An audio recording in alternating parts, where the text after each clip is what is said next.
evening, ladies and gentlemen. Welcome back to the channel. Tonight we're going to continue to talk about what's going on in Texas and why it's happening. No, it has absolutely nothing to do with windmills. The windmills only make up about anywhere from 10 to maybe 20% of the energy that is produced in the state of Texas. The rest of it is from natural gas, fossil fuels, and nuclear. So 80% of the power that's coming out of, or is supposed to be distributed to Texas, is from those things, not from windmills. So the windmills have a negligible effect on whether or not people in Texas are getting power or their lack of power. The problem is of course, as I stated before, is the deregulation.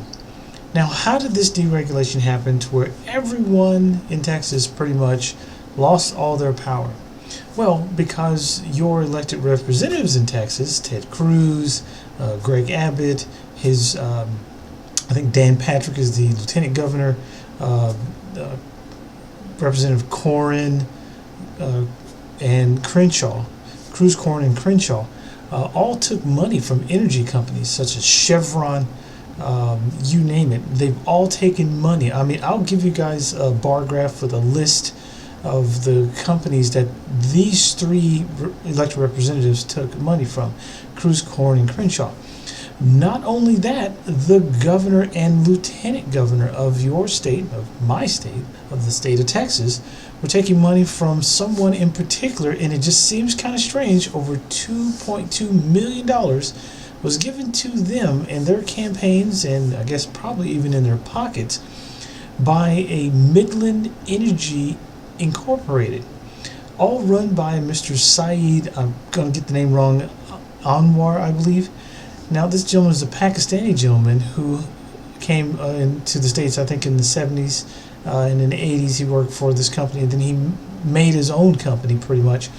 And he's been paying off the politicians ever since then to make sure that particularly his and the energy companies stay deregulated, so they can charge you ridiculous prices for energy when things like this happen. The prices that they can charge you when something like this happens, because they're deregulated, can be upwards of 500 or more times the regular price that you would normally pay if you had a regulated power company.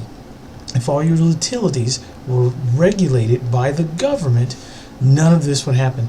I'll make sure and leave a list, which will probably show up behind me, of all of the companies that are paying these people off to make sure that you freeze to death and that your homes get destroyed and that you have multi-thousand-dollar bills that you are most likely going to have to pay. Hopefully you won't have to, and they'll do something about it. But you know, it's legislators or politicians, so they're not going to piss off the energy companies, because hey, that's who pays them and that's who owns them.